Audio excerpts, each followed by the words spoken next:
মাছটা আমরা কিনছি 2650 টাকা এই ডালটা, যে এই পর্যন্ত 4 বার কিনছি।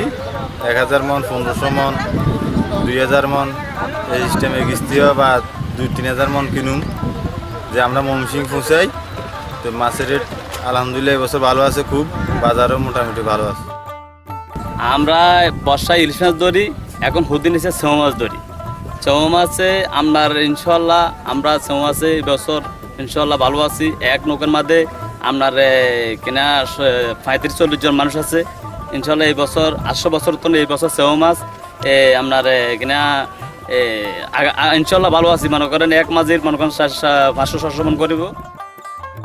পরে ঘাট আছে, এই ঘাটে সেওয়া ছুটকি আমাদের 200 কোটি টাকার মতো সেল আসে।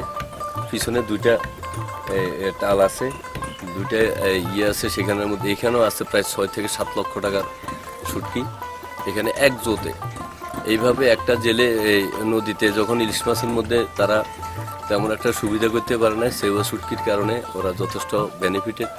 এবং যদি হাতিয়ার যোগাযোগ ব্যবস্থা যদি ভালো হতো তাহলে আমাদের মাছগুলো এখানেই যদি বিক্রি করা হতো তাহলে আমাদের কোটি কোটি টাকার মাছ এখানে জেলেরা বিক্রি করতে পারত।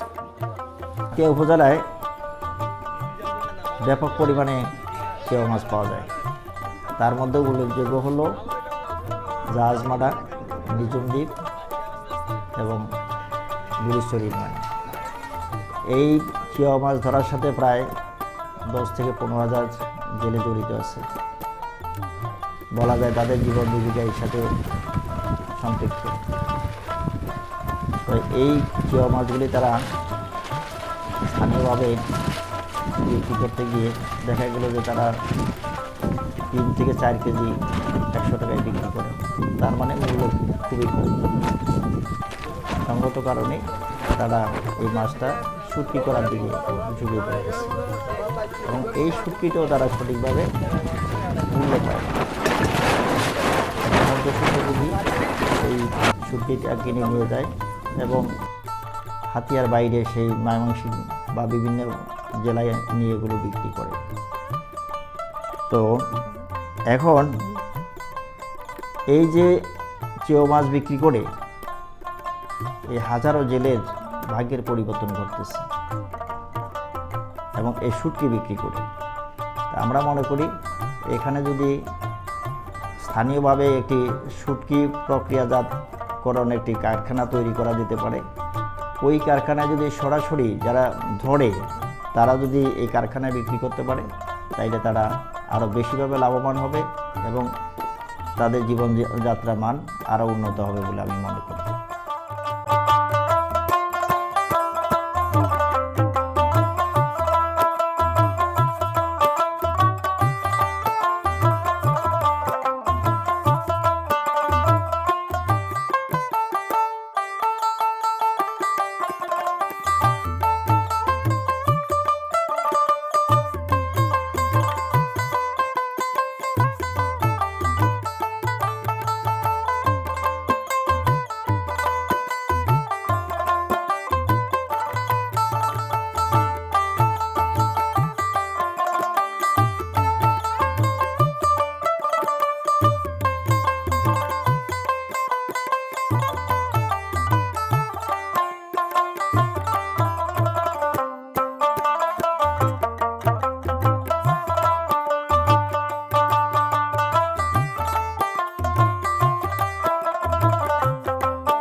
লক্ষ্মীপুর 24 বিশ্বজুড়ে লক্ষ্মীপুর।